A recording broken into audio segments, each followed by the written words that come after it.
प्रथम पीयूसी छात्राओं को नमस्कार। आज आप लोगों के सामने मैं चर्चा करूंगा उल्लास पद्य को लेकर। आधुनिक कविता है जिसके कवयित्री का नाम है सुभद्रा कुमारी चौहान। अगर उल्लास का अर्थ होता है हर्ष, सुख, उत्साह। कवयित्री का परिचय अगर हम लोग देखते हैं, इनका जन्म 1904 ईस्वी में प्रयाग के वैश्य क्षत्रिय कुल में हुआ था और उसी के साथ साथ आधुनिक युग की राष्ट्रीय धारा की कवयित्री माना जाता है और महात्मा गांधी जी के राष्ट्रीय आंदोलन में इन्होंने सक्रिय रूप से भाग भी लिया था। और इनकी जो कविताएं हैं, वीरों का कैसा हो वसंत और झांसी की रानी, राष्ट्रीय भावना या देशभक्ति को पैदा करती है। और उसी के साथ साथ आत्मत्याग, आत्मरक्षा, स्वतंत्रता प्राप्ति इनके काव्य का मुख्य विषय रहा। 1948 ईस्वी में मोटर दुर्घटना में इनकी मृत्यु हो जाती है। इनकी रचनाओं को अगर हम लोग देखते हैं, मुकुल, त्रिधारा, बिखरे मोती, सीधे साधे, चित्र, उन्मादिनी। तो प्रस्तुत कविताओं में क्या बताते हैं, क्या संदेश देते हैं हम लोगों को सुभद्रा कुमारी चौहान? हम लोग हमेशा जीवन के प्रति आशावादी दृष्टिकोण को रखना जरूरी है और उसी के साथ साथ सकारात्मक तौर पर हर पहलुओं को स्वीकारने के लिए यहाँ पर हम लोगों को बताते हैं। जो मानव की भावनाएं हैं उनको अपनी बातों में, भाषा में लाने की कोशिश किया है सुभद्रा कुमारी चौहान ने। और उसी के साथ साथ इनकी जो भाषा सरल, खड़ी बोली भी है।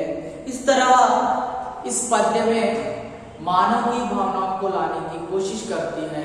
और आपको याद रखना है क्या संदेश है, हम लोगों को जीवन के प्रति आशावादी बनना है और हर एक लम्हों को सकारात्मक तौर पर स्वीकारने के लिए बताती है सुभद्रा कुमारी चौहान। ಹಾಗಾದ್ರೆ ಇವತ್ತು ನಾವು ಆಧುನಿಕ ಕವಿತೆಯಾದಂತಹ ಉಲ್ಲಾಸದ ಬಗ್ಗೆ ಚರ್ಚೆನ ಮಾಡೋಣ। ಕವಯತ್ರಿ ಸುಭದ್ರಾ ಕುಮಾರಿ ಚೌಹಾನ್। ಉಲ್ಲಾಸ ಅಂತಂದ್ರೆ ಹರ್ಷ, ಉತ್ಸಾಹ ಅಂತ ಹೇಳಿ ಕರೀಬಹುದು। ಇವರ ಜನ್ಮ 1904ರಲ್ಲಿ ಆಗ್ತಾ ಇದೆ ಪ್ರಯಾಗ್ ವೈಶ್ಯ ಕ್ಷತ್ರಿಯ ಕುಲದಲ್ಲಿ। ತದನಂತರ ಆಧುನಿಕ ಯುಗದ ರಾಷ್ಟ್ರೀಯ ಭಾವನೆಯನ್ನ ಬೆಳೆಸುವಂತ ಕವಯತ್ರಿ ಮಹಾತ್ಮ ಗಾಂಧಿಯವರ ಆಂದೋಲನದಲ್ಲಿ ಸಕ್ರಿಯವಾಗಿ ಭಾಗವಾಗ್ತಾ ಇದ್ದಾರೆ। ಅದೇ ರೀತಿಯಾಗಿ ಝಾನ್ಸಿ ಕಿ ರಾಣಿ, ವೀರೋ ಕಾ ಕೈಸಾ ಹೈ ವಸಂತ ಇವರ ಬಹುಚರ್ಚಿತ ರಾಷ್ಟ್ರೀಯ ಭಾವನೆಯನ್ನ ಬೆಳೆಸುವಂತ ಕವಿತೆಗಳಾಗಿದ್ದಾವೆ। ಅದೇ ರೀತಿಯಾಗಿ 1948ರಲ್ಲಿ ಮೋಟಾರ್ ದುರ್ಘಟನೆಯಲ್ಲಿ ಮರಣವನ್ನ ಹೊಂದ್ತಾ ಇದ್ದಾರೆ। ಹಾಗಾದ್ರೆ ಇವರ ರಚನೆಗಳನ್ನ ನೋಡ್ಬೇಕಂತಂದ್ರೆ ತ್ರಿಧಾರ, ಮುಕುಲ, ಬಿಕ್ರೆ ಮೋತಿ, ಸೀದೆ ಸಾದೆ, ಚಿತ್ರ, ಉನ್ಮಾದಿನಿ। ತದನಂತರ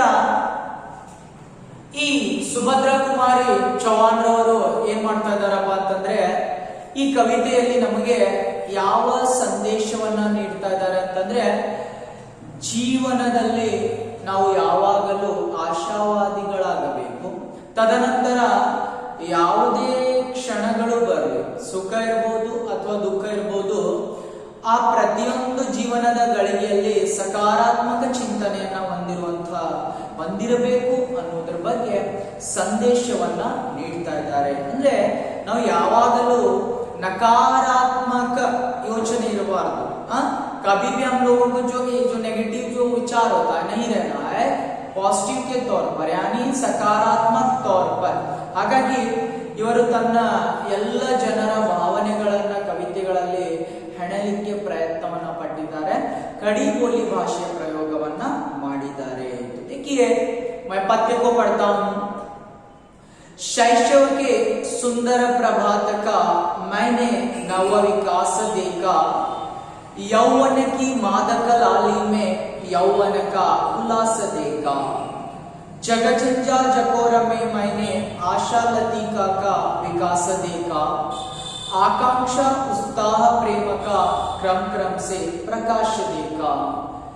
जीवन में न निराशा मुझको कभी रुलाने को आई, जग झूठा है यह विरक्ति भी नहीं सिखाने को आई। अरिदल की पहचान कराने नहीं घृणा आने पाई, नहीं अशांति हृदय तक अपनी भीषणता लाने पाई। मैंने सदा किया है सबसे मधुर प्रेम का ही व्यवहार, विनिमय में पाया सदैव ही कोमल अंतस्थल का प्यार। मैं हूँ प्रेममयी जग दिखता मुझे प्रेम का पारावार, भरा प्रेम से मेरा जीवन लुटा रहा है निर्मल प्यार। मैं न कभी रोई जीवन में रोता दिखाना यह संसार, मृदुल प्रेम के गिरते हैं आंखों से आंसू दो चार। तो यहाँ पर पहले पंक्तियों को लेकर मैं चर्चा करूंगा। शैशव के सुंदर प्रभात का मैंने नव विकास देखा, यौवन की मादक लाली में यौवन का उल्लास देखा। तो शब्दार्थ को अगर हम लोग देखते हैं, शैशव बचपन बाल्य, प्रभात सुबह मुंजान, यौवन यानी जो प्रौढ़ावस्थे यौवन, मादक नशीला नशे भरितवाದಂತಹ, लाली लाल ಕೆಂಪು ಬಣ್ಣ, उल्लास उल्लास उत्साह ಅಂದ್ರೆ उल्लास। तो देखिए क्या बताती है कवयित्री का कहना है, जब हम अपने जीवन में जन्म लेते हैं तो हमारा बचपन शुरू हो जाता है। जैसे जन्म ले लेते हैं तो हमारा बचपन शुरू हो जाता है। उनका कहना है शैशव के सुंदर प्रभात का मैंने नवा विकास देखा।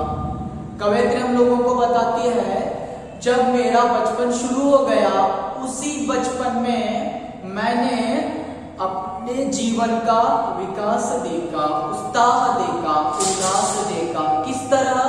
सुबह की तरह, प्रभात की तरह। यानी जैसे सुबह होते होते ही चारों तरफ हरियाली छा जाती है, या फूल खिलने लगते हैं, या सूरज की किरणें आ जाते हैं, प्रकृति चारों ओर हरी भरी लगती है, उसी तरह बचपन में मैंने सुबह की तरह मेरे बचपन में क्या देखा? नव विकास देखा, उत्साह देखा, उल्लास देखा। कोई भी निराशा मेरे जीवन में बचपन में नहीं आई।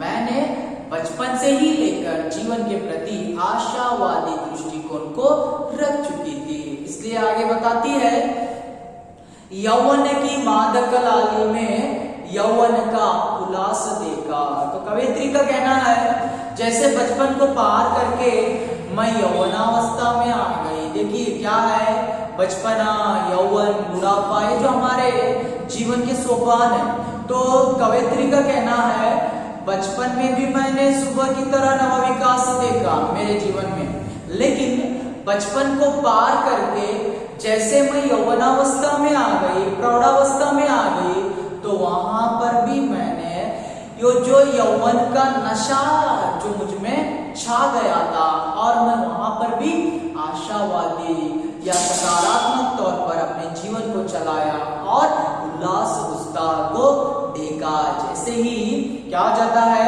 हम लोगों को प्रकृति की कोई जो बिंब को देख लेते हैं, नशा छा जाता है, या जैसे शराबी जो होता है शराब पीने के बाद उसे नशा छा जाता है, उसी तरह मैंने क्या किया, जब मेरा यौवन आ गया, यौवन का जो नशा है मुझ में छा गया था, और मैंने उस यौवन के नशे में भी मेरे जीवन के प्रति आशावादी या सकारात्मक चिंतन रखती थी, और मैं उल्लास उत्साह को देखा।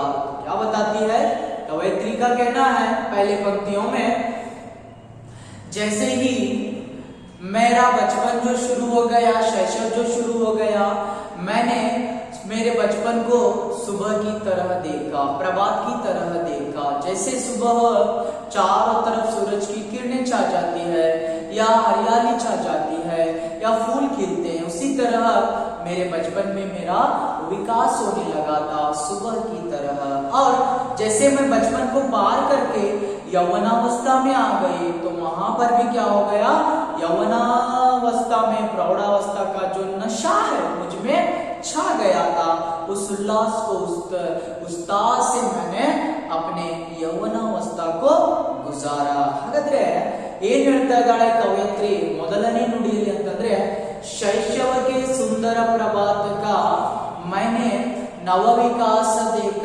ಏನ್ ಮಾಡಿದೆಪ್ಪ ಅಂತಂದ್ರೆ, ನಾನು ಬಾಲ್ಯದಲ್ಲೇನೆ ನನ್ನ ಜೀವನದ ಆ ಸಕಾರಾತ್ಮಕ ಚಿಂತನೆ ಇರಬಹುದು ಅಥವಾ ನವವಿಕಾಸ ಹೊಸ ವಿಕಾಸವನ್ನ ಅಭಿವೃದ್ಧಿಯನ್ನ ಕಂಡೆ, ಪ್ರಗತಿಯನ್ನ ಕಂಡೆ. ಯಾಕೆ ಬಾಲ್ಯ ನನಗೆ ಯಾವ ರೀತಿ ಇತ್ತಪ್ಪ ಅಂತಂದ್ರೆ, ಆ ಮುಂಜಾನೆಯ ಹಾಗೆ, ಹೇಗೆ ಆ ಮುಂಜಾನೆಯ ವೇಳೆಯಲ್ಲಿ ಯಾವ ರೀತಿ ಸೂರ್ಯ ಉದಯಿಸ್ತಾನೆ ಅಥವಾ ಎಲ್ಲ ಕಡೆ ಹೂಗಳು ಅರಳ್ತವೆ ಅಥವಾ ಎಲ್ಲ ಕಡೆ ಹಚ್ಚ ಹಸಿರುತನ ಕಂಡು ಬರುತ್ತೆ, ಆ ರೀತಿಯಾಗಿ ನನ್ನ ಜೀವನವನ್ನು ಸಹಿತ ಆ ಬಾಲ್ಯದಲ್ಲಿ ಮುಂಜಾನೆಯ ಹಾಗೆ ಪ್ರಕಾಶಿಸ್ತಾ ಇತ್ತು, ಹೊಳಿತಾ ಇತ್ತು. ನನ್ನ ಆ ಬಾಲ್ಯದ ಜೀವನ ಸುಖಕರವಾಗಿತ್ತು. ಹಾಗಾಗಿ ಮುಂದೆ ಹೇಳ್ತಾ ಇದ್ದಾಳೆ, ಯೌವನಕಿ ಮಾದಕ ಲಾಲಿಮೆ ಯೌವನಕ ಉಲ್ಲಾಸ ದೇಕ. ನನ್ನ ಬಾಲ್ಯ ಕಳೆದು ನಾನು ಆ ಏನು ಪ್ರೌಢಾವಸ್ಥೆಗೆ ಬಂದೆ, ಯೌವನಾವಸ್ಥೆಗೆ ಬಂದೆ. ಆ ಒಂದು ಜೀವನದಲ್ಲಿ ಆ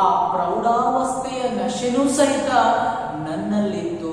ಆಗನೂ ಸಹಿತ ನಾನು ಏನ್ ಮಾಡಿದೆ, ನನ್ನ ಉಲ್ಲಾಸ, ಉತ್ಸಾಹ ಅಥವಾ ನನ್ನ ಜೀವನದ ವಿಕಾಸ ಆಗ್ತಾ ಇತ್ತು. ಹಾಗಾಗಿ ನನ್ನ ಬಾಲ್ಯ ಇರ್ಬೋದು ಅಥವಾ ನನ್ನ ಯೌವನಾವಸ್ಥೆ ಇರ್ಬೋದು, ಎರಡೂ ಒಂದು ಹಂತದಲ್ಲಿ ನಾನು ವಿಕಾಸವನ್ನ ಕಂಡೆ. ಹಾಗಾಗಿ ನಮಗೂ ಹೇಳ್ತಾ ಇದ್ದಾಳೆ ಏನಪ್ಪಾ ಅಂತಂದ್ರೆ, ನಾವು ಜೀವನದ ಯಾವುದೇ ಹಂತದಲ್ಲಿರ್ಬೋದು, ಯಾವುದೇ ಅವಸ್ಥೆದಲ್ಲಿರ್ಬೋದು, ನಾವೇನ್ ಮಾಡ್ಬೇಕಾಗಿದೆ, ಆಶಾವಾದಿಗಳಾಗಬೇಕು, ಸಕಾರಾತ್ಮಕ ಚಿಂತನೆಯನ್ನ ಹೊಂದಿರ್ಬೇಕಂತ ಹೇಳಿ ಹೇಳ್ತಾ ಇದ್ದಾಳೆ. तो आगे पंक्तियों में क्या बताती है, जग जंजा जकोर में मैंने आशा लतिका का विकास देखा, आकांक्षा उत्साह प्रेम का क्रम क्रम से प्रकाश देखा. जग संसार जगत्तु, झंझा आंधी बिरुगाड़ी, झकोर हवा का झोंका गाड़िಯ ಅಲೆ, लतिका छोटी सी लता सಣ್ಣ बಳ್ಳಿ, आकांक्षा तीव्र इच्छा, आसे आकांक्षे. तो देखिए आगे बताती है, जगजंजा झकोर में मैंने आशा लतिका का विकास देखा. यानी कवयित्री बताती है इस संसार में क्या हो रहा है, झंझा झकोर से, यानी ये जो इस संसार में प्रकृति में मैं देख लेती हूँ तो लता, लता क्या है, छोटी सी बेल है. यानी जो बेल क्या करती है, उसके ऊपर बहुत सारे तूफान आते हैं और बारिश आता है, मिट्टी गिरती है, फिर भी वो जो लता क्या करती है, इस संसार में अपने जीवन को चलाती है. देखिए एक जो बेल होती है, लता होती है, उसके ऊपर कितने तूफान आने के बावजूद भी या बारिश गिरने के बावजूद भी या मिट्टी गिरने के बावजूद भी वो जो लता क्या करती है, यानी हमेशा जीवन में आगे बढ़ने की कोशिश करती है, क्योंकि उस लता को जीवन में जीने की लालच है. उसी तरह हम लोगों को क्या बनना है, हमारे जीवन में बहुत सारे जो समस्याएं हैं, दुख हैं, तूफान की तरह, बारिश की तरह, मिट्टी की तरह आ जाते हैं, लेकिन उनको सामना करके आगे बढ़ने का संदेश देती है. तो इसलिए बताती है, आकांक्षा उत्साह प्रेम का क्रम क्रम से प्रकाश देखा. देखिए वो जो लता होती है, लता के ऊपर बहुत सारे तूफान, मिट्टी गिरने के बाद भी वो जो अपनी जीने की आशा को, उत्साह को नहीं छोड़ती, क्रम क्रम से, यानी आज नहीं तो कल मैं आगे बढ़ जाऊंगी, इस तरह वह आगे बढ़ती है. उसी को लेकर यहाँ पर कवयित्री बताती है. क्या है, दूसरे पंक्तियों में कवयित्री का कहना क्या है, यानी जैसे हम इस प्रकृति में लता को देखते हैं, यानी बेल को देखते हैं, तो बेल के ऊपर बहुत सारे तूफान आते हैं या बारिश गिरती है या मिट्टी गिरती है, फिर भी वह क्रम क्रम से उत्साह से अपने जीवन को चलाने की लालच में आगे बढ़ने की कोशिश करती है. उसी तरह हम लोगों को भी क्या होना है, आशावादी बनना है. यानी उस बारिश तूफान की तरह बहुत सारे संघर्ष हमारे जीवन में आते हैं, हम लोगों को भी बेल की तरह क्रम क्रम से आगे बढ़ने की कोशिश करना है. ಹಾಗಾದ್ರೆ ಎರಡನೇ ನುಡಿಯಲ್ಲಿ ಕವಯತ್ರಿ ಏನು ಚರ್ಚೆನ ಮಾಡ್ತಾ ಇದ್ದಾರೆಪ್ಪ ಅಂತಂದ್ರೆ, ಜಗಜಂಜ ಜಗೋರ ಮೇ ಮನೆ ಆಶಾ ಲತಿಕಾ ಕಾ ವಿಕಾಸ ದೇಕ, ಅಂದ್ರೆ ಈ ಸಂಸಾರದಲ್ಲಿ ಅಥವಾ ಪ್ರಕೃತಿಯಲ್ಲಿ ನಾವೇನ್ ಮಾಡ್ತಾ ಇದೀವಪ್ಪ ಅಂತಂದ್ರೆ ಬಳ್ಳಿಯನ್ನ ನೋಡ್ತಾ ಇದೀವಿ. ಆ ಬಳ್ಳಿಯನ್ನ ನೋಡ್ತಾ ಇದೀವಿ ಅಂದ್ರೆ ಆ ಬಳ್ಳಿಯ ಮೇಲೆ ಏನಾಗುತ್ತೆ, ಬಹಳಷ್ಟು ಗಾಳಿ, ಬಿರುಗಾಳಿ ಇರ್ಬೋದು, ಮಳೆ ಇರ್ಬೋದು, ಮಣ್ಣು ಬೀಳುತ್ತೆ. ಆದ್ರೂ ಸಹಿತ ಆ ಬಳ್ಳಿ ಏನ್ ಮಾಡ್ತಾ ಇದೆಪ್ಪ ಅಂತಂದ್ರೆ ಇವತ್ತು ಇಲ್ಲ ಮುಂದೆ ನಾನು ಏನ್ ಮಾಡ್ಬೋದು, ಜೀವನವನ್ನ ನಡೆಸಬಹುದು ಅಂತಹ ಆಸೆ ಆಕಾಂಕ್ಷೆಗಳಿಂದ ಕ್ರಮವಾಗಿ ಅದೇನ್ ಮಾಡ್ತಾ ಇದೆಯಪ್ಪ ಅಂತಂದ್ರೆ ಮುಂದೆ ಸಾಗುತ್ತೆ. ಹಾಗಾಗಿ ಇಲ್ಲಿ ಕವಯತ್ರಿ ಹೇಳ್ತಾ ಇದ್ದಾಳೆ, ಯಾವ ರೀತಿಯಾಗಿ ಆ ಬಳ್ಳಿಯ ಮೇಲೆ ಮಣ್ಣು ಅಥವಾ ಬಿರುಗಾಳಿ ಬಂದರೂ ಸಹಿತ ಅದು ಕ್ರಮವಾಗಿ ಮುಂದೆ ತನ್ನ ಜೀವನವನ್ನ ನಡೆಸುತ್ತೆ ಅಥವಾ ಚಿಗುರು ಹೊಡೆಯುತ್ತಲ್ಲ, ಅದೇ ರೀತಿಯಾಗಿ ನಿಮ್ಮ ಜೀವನದಲ್ಲಿ ಏನಾಗುತ್ತೆ, ಆ ಬಿರುಗಾಳಿಯ ಹಾಗೆ ಮಳೆಯ ಹಾಗೆ ಬಹಳಷ್ಟು ಸಮಸ್ಯೆಗಳು ಬರ್ತವೆ. ನೀವು ಸಹಿತ ಆ ಬಳ್ಳಿಯ ಹಾಗೆ ನಿಮ್ಮ ಜೀವನದ ಆಸೆಯನ್ನ ಬಿಡಬೇಡಿ ಅಥವಾ ಎಲ್ಲ ಸಮಸ್ಯೆಗಳನ್ನ ಎದುರಿಸಿ ಮುಂದಾಗಿ ಆಶಾವಾದಿಗಳಾಗಿ ಅನ್ನುವಂಥದ್ದನ್ನ ಹೇಳ್ತಾ ಇದ್ದಾರೆ. तो आगे बताती है, जीवन में न निराशा मुझको कभी रुलाने को आई, जग झूठा है यह विरक्ति भी नहीं सिखाने को आई. विरक्ति, उदासीनता, उदासीनते, अनासक्ति. तो आगे कवयित्री का कहना है, मैं समाज में बहुत सारे लोगों को देखती हूँ तो सारे लोग अपनी जो मांगे पूरी नहीं होती है तब निराश होकर रोने लगते हैं, लेकिन मेरे जीवन में कभी भी निराशा नहीं चाहिए और मेरे आंखों से आंसू नहीं आए. तो लोग जब अपने निराशा हो जाते हैं तो संसार को झूठा कहते हैं और ऐसी उदासीनता, उदास बनकर रहते हैं, ये दुनिया झूठी है और ये दुनिया में मेरी आशाएं अपूर्ण हो गई और मैं निराश हो गई कहकर आंखों में आंसू बहाते हैं. लेकिन कवयित्री का कहना है, मेरे जीवन में कभी भी निराशा नहीं आई और मेरे आंखों से आंसू भी नहीं आए. और उसी के साथ साथ ये जो संसार, लोग कहते हैं संसार झूठा है, दुनिया झूठी है, लेकिन मुझे कभी भी ये संसार दुनिया झूठी नहीं लगी और ऐसी उदासीनता मेरे चेहरे पर कभी भी नहीं आई, क्योंकि मैंने हमेशा सकारात्मक तौर पर आगे बढ़ने की कोशिश की. तो क्या बताती है, जो तीसरे पंक्तियों में कवयित्री बताती है, सारे लोग समाज में हमेशा अपनी आशाएं जब पूरी नहीं होती है तो निराश होकर रोने लगते हैं, दुखी हो जाते हैं और इस संसार को झूठा कहते हैं, दुनिया को झूठा कहते हैं और वो जो झूठी उदासीनता उनके चेहरे पर छा जाती है. लेकिन मैं हमेशा अपने जीवन में आशावादी बनी रही और कभी भी मेरे जीवन में निराशा मुझे रुलाने को नहीं आई और ये जो संसार झूठा है, ऐसी जो उदासीनता मुझे कभी भी नहीं छा गई. ಹಾಗಾದ್ರೆ ಕವಯತ್ರಿಯಲ್ಲಿ ಮುಂದೆ ಹೇಳ್ತಾ ಇದ್ದಾರೆ ಏನಪ್ಪಾ ಅಂತಂದ್ರೆ, ಜೀವನ್ ಮೇನ ನಿರಾಶಾ ಮುಚ್ಕೋ ಕಬಿ ರುಲಾನೆ ಕೋ ಆಯಿ. ಜೀವನದಲ್ಲಿ ಸಮಾಜದಲ್ಲಿ ಎಲ್ಲ ಜನರು ಏನ್ ಮಾಡ್ತಾ ಇದ್ದಾರೆ ಅಂತಂದ್ರೆ, ತನ್ನ ಆಸೆ ಆಕಾಂಕ್ಷೆಗಳು ಪೂರೈಕೆ ಆಗ್ಲಿಲ್ಲಪ್ಪ ಅಂತಂದ್ರೆ ಯಾವಾಗಲೂ ನಿರಾಶರಾಗಿ ಕಣ್ಣೀರನ್ನ ಸುರಿಸ್ತಾರೆ. ಕಣ್ಣೀರನ್ನ ಸುರಿಸಿದ ಮೇಲೆ ಏನ್ ಮಾಡ್ತಾ ಇದ್ದಾರೆ ಅಂತಂದ್ರೆ, ಜಗಜೂಟಾಯ ವಿರಕ್ತಿ ವಿನಯ ಸಿಕಾನೆ ಪಾಯಿ, ಈ ಸಂಸಾರ ಸುಳ್ಳಿದೆ, ಪ್ರಪಂಚ ಸುಳ್ಳಿದೆ ಅನ್ನುವಂತಹ ತನ್ನ ಮುಖದ ಮೇಲೆ ಉದಾಸೀನತೆಯನ್ನು ತೋರಿಸ್ತಾರೆ. ಆದರೆ ನನ್ನ ಜೀವನದಲ್ಲಿ ಯಾವಾಗಲೂ ನಿರಾಶೆ ಆಗ್ಲಿಲ್ಲ ಅಥವಾ ನಾನು ನಿರಾಶವಾದಿ ಆಗ್ಲಿಲ್ಲ. ಯಾಕಂತಂದ್ರೆ ನಾನು ಸುಖ ಮತ್ತು ದುಃಖವನ್ನ ಎರಡನ್ನ ಸಮಾನವಾಗಿ ಸ್ವೀಕಾರ ಮಾಡ್ತಾ ಇದ್ದೆ. ಹಾಗಾಗಿ ನನ್ನ ಜೀವನದಲ್ಲಿ ನಿರಾಶೆನೂ ಬರಲಿಲ್ಲ, ಈ ಸಂಸಾರ ಸುಳ್ಳಿದೆ ಅನ್ನುವಂತ ಉದಾಸೀನತೆಯನ್ನು ನನ್ನಲ್ಲಿ ಬರಲಿಲ್ಲ. ಹಾಗಾಗಿ ಹೇಳ್ತಾ ಇದ್ದಾಳೆ, ನಾವು ಯಾವಾಗಲೂ ಆಶಾವಾದಿಗಳಾಗಿರ್ಬೇಕು. तो आगे बताती है, अरिदल की पहचान कराने नहीं घृणा आने पाई, नहीं अशांति हृदय तक अपनी भीषणता लाने पाई. अरि शत्रु, दल समूह, घृणा तिरस्कार, भीषणता कठोरता. तो आगे कवयित्री का कहना है, अरिदल की पहचान करानी नहीं घृणा आने पाई.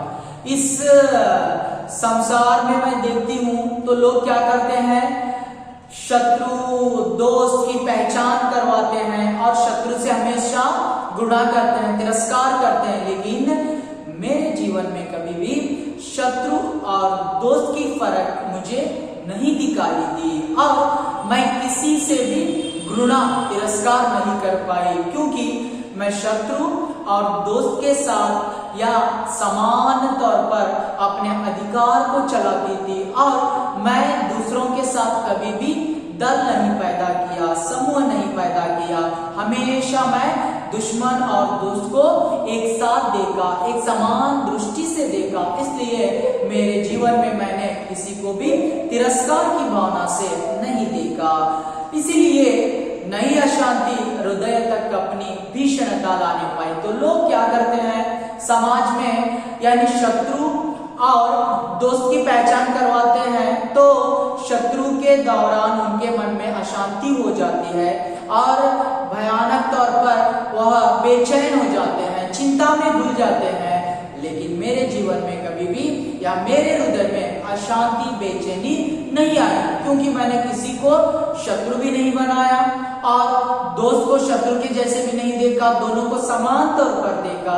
इसलिए मेरे हृदय में अशांति कभी भी नहीं दिखाई दी। तो क्या बताती है कवयित्री का कहना है, इस संसार में सारे लोग दोस्त और दुश्मन की पहचान करवाते हैं और दुश्मन से घृणा करते हैं, तिरस्कार करते हैं और दुश्मन से तिरस्कार करते करते अपने हृदय में अशांति, बेचैनी को लाते हैं। लेकिन मेरे जीवन में कभी भी मैंने किसी को शत्रु या दोस्त की पहचान नहीं बनाई, दोनों को समानता के तौर पर देखा। इसीलिए मैंने किसी से तिरस्कार भी नहीं किया और मेरे हृदय में अशांति, बेचैनी जैसे कठोरता भी कभी भी नहीं आई। मैं सुख के साथ अपने जीवन को चलाई। ಹಾಗಾದ್ರೆ ಇಲ್ಲಿ ಕವಯತ್ರಿ ಹೇಳ್ತಾ ಇದ್ದಾಳೆ ಮುಂದಿನ ನುಡಿಯಲ್ಲಿ ಏನಪ್ಪಾ ಅಂತಂದ್ರೆ, ಅರಿದಲಕಿ ಪೈಚಾನ ಕರಾನೆ ನಹಿ ಗೃಣಾನೆ ಪಾಯಿ. ಸಮಾಜದಲ್ಲಿ ಜನರು ಏನ್ ಮಾಡ್ತಾ ಇದ್ದಾರೆ ಅಂತಂದ್ರೆ, ತನ್ನ ಶತ್ರು ಮತ್ತೆ ಸಮೂಹ ಇರ್ಬೋದು, ಗೆಳೆಯ ಇರ್ಬೋದು, ಇವರೆಲ್ಲರ ಪರಿಚಯವನ್ನ ಮಾಡ್ತಾರೆ. ಹಾಗಾದ್ರೆ ಗುಂಪು ಮಾಡ್ತಾರೆ, ಇವನು ಶತ್ರು ಇವನು ಗೆಳೆಯ ಅಂತ ಹೇಳಿ. ತದನಂತರ ಏನ್ ಮಾಡ್ತಾರೆ, ಶತ್ರುವನ್ನ ತಿರಸ್ಕಾರ ಭಾವನೆಯಿಂದ ನೋಡ್ತಾರೆ. ತದನಂತರ ತಿರಸ್ಕಾರ ಭಾವನೆಯಿಂದ ನೋಡ್ತಾ ನೋಡ್ತಾ ತನ್ನ ಹೃದಯದಲ್ಲಿ ಯಾವಾಗಲೂ ಅಶಾಂತಿ ಆಗ್ತಾರೆ, ಚಿಂತೆಯಲ್ಲಿರ್ತಾರೆ, ಅಂತ ಕಠೋರತೆ ಇರುತ್ತೆ ಅವರಲ್ಲಿ. ಆದರೆ ನನ್ನ ಜೀವನದಲ್ಲಿ ಯಾವುದೇ ಶತ್ರುನು ಬರಲಿಲ್ಲ. ತದನಂತರ ನಾನು ಯಾವುದೇ ಗೆಳೆಯನನ್ನ ಆ ಶತ್ರುವಿನ ಹಾಗೆ ಕಾಣಲಿಲ್ಲ. ಎಲ್ಲರನ್ನ, ಇಬ್ಬರನ್ನ ನಾನು ಸಮಾನವಾಗಿ ನೋಡಿದೆ. ಹಾಗಾಗಿ ನಾನು ಯಾರಿಗೂ ತಿರಸ್ಕಾರ ನನ್ನ ಜೀವನದಲ್ಲಿ ಮಾಡಲೇ ಇಲ್ಲ. ತದನಂತರ ಆ ಅಶಾಂತಿ ಅನ್ನುವಂತಹ ಕಠೋರತೆಯೂ ನನ್ನ ಹೃದಯದಲ್ಲಿ ಎಂದಿಗೂ ಬರಲಿಲ್ಲ. ಹಾಗಾಗಿ ನಾನೆಲ್ಲರನ್ನ ಸಮಾನವಾಗಿ ಸ್ವೀಕಾರ ಮಾಡ್ತಾ ಇದ್ದೆ, ಅಥವಾ ಎಲ್ಲರ ಜೊತೆ ನಾನು ಸಮಾನವಾಗಿ ವ್ಯವಹಾರವನ್ನ ಮಾಡ್ತಾ ಇದ್ದೆ. तो आगे बताती है, मैंने सदा किया है सबसे मधुर प्रेम का ही व्यवहार, विनिमय में पाया सदैव ही कोमल अंतस्थल का प्यार. विनिमय आदान प्रदान, ಅಂತಸ್ಥಳ यानी भीतर का ಅಂದ್ರೆ ವಿನಿಮಯ ಕೊಡುವ ತೆಗೆದುಕೊಳ್ಳುವ, ಅಂತಸ್ಥಳ भीतर का ಒಳಗಿನ, ಹೃದಯದೊಳಗಿನ. तो आगे कवि बताती है, कवयित्री बताती है, मैंने सदा किया है सबसे मधुर प्रेम का ही व्यवहार. कवयित्री का कहना है, मैं हमेशा सारे लोगों के साथ मधुर प्रेम का व्यवहार ही करती थी और उसी के साथ साथ किसी को मैंने घृणा की भावना से नहीं देखा. सारे लोगों के साथ मैं प्रेम से बातें करती थी, स्नेह से बातें करती थी, कोई दुश्मन हो, शत्रु हो. इसलिए विनिमय में पाया सदैव ही कोमल अंतस्थल का प्यार, यानी जब मैं दूसरों के साथ प्रेम का व्यवहार करती थी, प्रेम की बातें करती थी या उनके साथ स्नेह के साथ रहती थी, इसीलिए मुझे बदले में, विनिमय में क्या मिला, उन्होंने अपने हृदय से, भीतर से अपने प्रेम को मुझे बांटा. इसलिए मैं जब दूसरों को प्रेम बांटती थी, स्नेह बांटती थी, तो मुझे भी क्या मिला, उनके हृदय से, भीतर से प्रेम ही मिला. मैं किसी से घृणा नहीं कर पाई और कोई भी मुझे घृणा नहीं कर पाई. इसका तात्पर्य यही है, हम लोगों को हमेशा दूसरों के साथ मधुर प्रेम का व्यवहार करना है सारे लोगों को। देखिए, अगर दूसरों में अहम होता है तो उसे कम करने के लिए हम लोग अहम से बात नहीं करना है, प्रेम से बात करना है। इसलिए कवयित्री बताती है, मैंने समाज के सारे लोगों के साथ प्रेम का व्यवहार ही किया, मधुर व्यवहार ही किया, और मुझे विनिमय में बदले में क्या हो गया, वहां पर उनसे भी प्रेम ही मिला। हागाದ್ರೆ कवयित्री ಮುಂದೆ ಹೇಳ್ತಾ ಇದ್ದಾಳೆ ಏನಪ್ಪಾ ಅಂತಂದ್ರೆ, मैंने सदा किया है सबसे मधुर प्रेम का ही ವ್ಯವಹಾರ। ನಾನು ಎಲ್ಲರ ಜೊತೆ ಏನ್ ಮಾಡಿದ್ದೀನಪ್ಪ ಅಂತಂದ್ರೆ, ಸಮಾಜದಲ್ಲಿ ಬಹಳ ಮಧುರ ಪ್ರೇಮದಿಂದ, ಪ್ರೀತಿಯಿಂದ, ಸ್ನೇಹದಿಂದ ಮಾತನಾಡಿದ್ದೀನಿ, ವ್ಯವಹಾರವನ್ನ ಮಾಡಿದ್ದೀನಿ। ಯಾಕೆ? ನಾನು ಯಾರಿಗೂ ಮೇಲು ಕೀಳು ಎನ್ನುವ ಭಾವನೆಯನ್ನ ಮಾಡಲಿಲ್ಲ। ಹಾಗಾಗಿ ವಿನಿಮಯ ಮೇ ಪಾಯಾ ಸದೈವ ಹಿ ಕೋಮಲ ಅಂತಸ್ಥಳ ಕಾ ಪ್ಯಾರ್। ತದನಂತರ ನಾನು ಎಲ್ಲರ ಜೊತೆ ಪ್ರೀತಿಯಿಂದ ಇರ್ತಾ ಇದ್ದೆ, ಸ್ನೇಹದಿಂದ ಮಾತನಾಡ್ತಾ ಇದ್ದೆ। ಹಾಗಾಗಿ ಆ ವಿನಿಮಯದಲ್ಲಿ ಅದರ ಬದಲಾಗಿ ಆ ಜನರು ಸಹಿತ ನನಗೆ ತಮ್ಮ ಹೃದಯಪೂರ್ವಕವಾಗಿ ಏನ್ ಮಾಡಿದ್ದಾರೆ ಅಂತಂದ್ರೆ ಪ್ರೀತಿಯನ್ನ ಹಂಚಿದ್ದಾರೆ, ಮಧುರ ವ್ಯವಹಾರವನ್ನ ಮಾಡಿದ್ದಾರೆ। ಹಾಗಾಗಿ ನಾನು ಯಾರಿಗೂ ತಿರಸ್ಕಾರ ಮಾಡಿಲ್ಲ, ತದನಂತರ ಯಾರು ನನಗೂ ಸಹಿತ ತಿರಸ್ಕಾರ ಮಾಡಲೇ ಇಲ್ಲ। ಹಾಗೆ बताती है, मैं हूं प्रेममयी जगदिकता मुझे प्रेम का पारावार, भ्रारा प्रेम से जीवन मेरा लुटा रहा है निर्मल प्यार। पारावार समुद्र समंदर। तो आगे कवयित्री का कहना है, मैं हूं प्रेममयी जगदिकता मुझे प्रेम का पारावार, यानी मैं प्रेममयी हूं और मेरे मन में हमेशा दूसरों के प्रति प्रेम भरा हुआ है। ये जो संसार है मुझे प्रेम का समंदर दिखाई देता है। जैसे समंदर को हम लोग देखते हैं, एक किनारे से दूसरे किनारे तक, तट तक देखेंगे तो भी हम लोगों को समंदर बहुत विशाल तौर पर दिखाई देता है। इसी तरह कवयित्री बताती है, मैं प्रेममयी हूं और ये जो मुझे संसार है प्रेम का पारावार दिखाई देता है। और उसी के साथ साथ मैं भरा प्रेम से मेरा जीवन लुटा रहा है निर्मल प्यार। अरे मेरे मन में अगर दूसरों के प्रति प्रेम ही है, आशावादी है, तो मैं सारे लोगों को अपने निर्मल प्यार से, पवित्र प्यार को बांटने लगी हूं।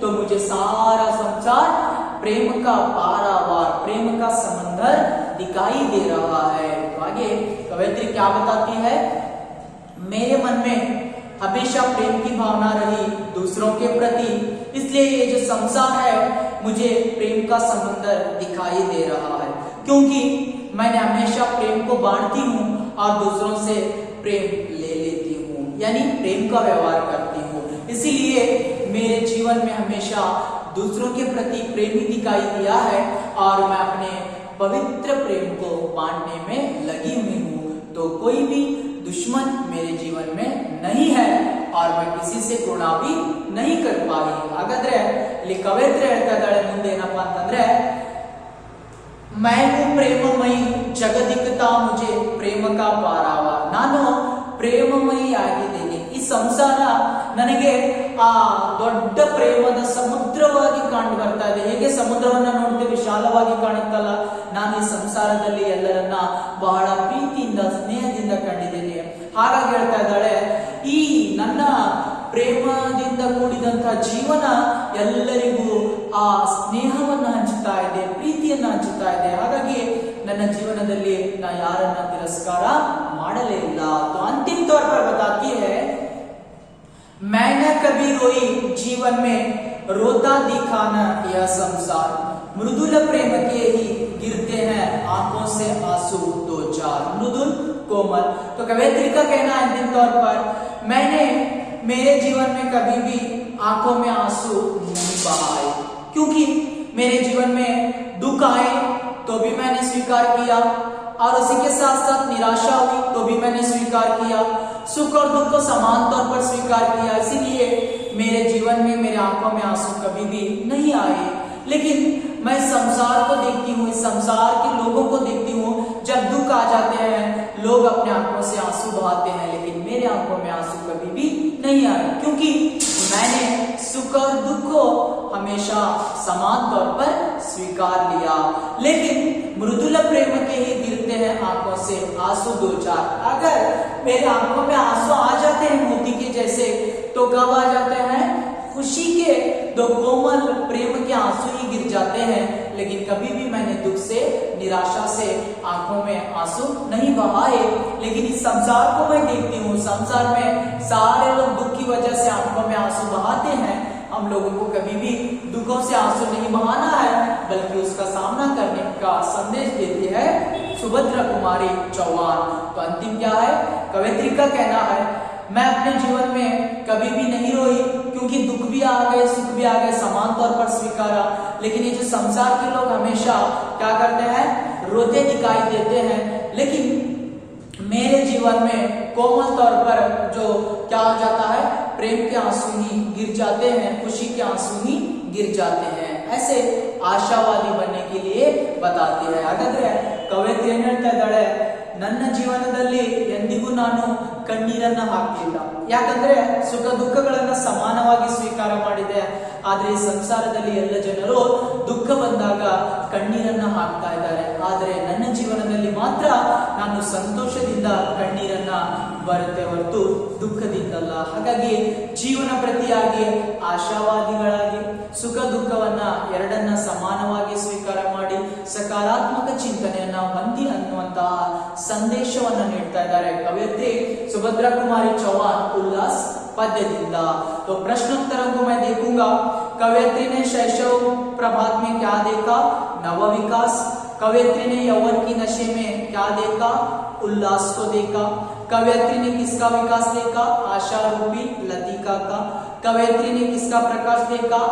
आकांक्षा, उत्साह, प्रेम का। कवयित्री को किसने कभी नहीं रुलाया? निराशा। कवयित्री ने हमेशा किस प्रकार का व्यवहार किया? मधुर प्रेम का। कवयित्री को प्रेम का क्या दिखाई देता है? पारावार, समुद्र। इस तरह आप लोगों को कौन सा पद्य था? उल्लास। उसे पढ़कर आप सारांश को लिखना है।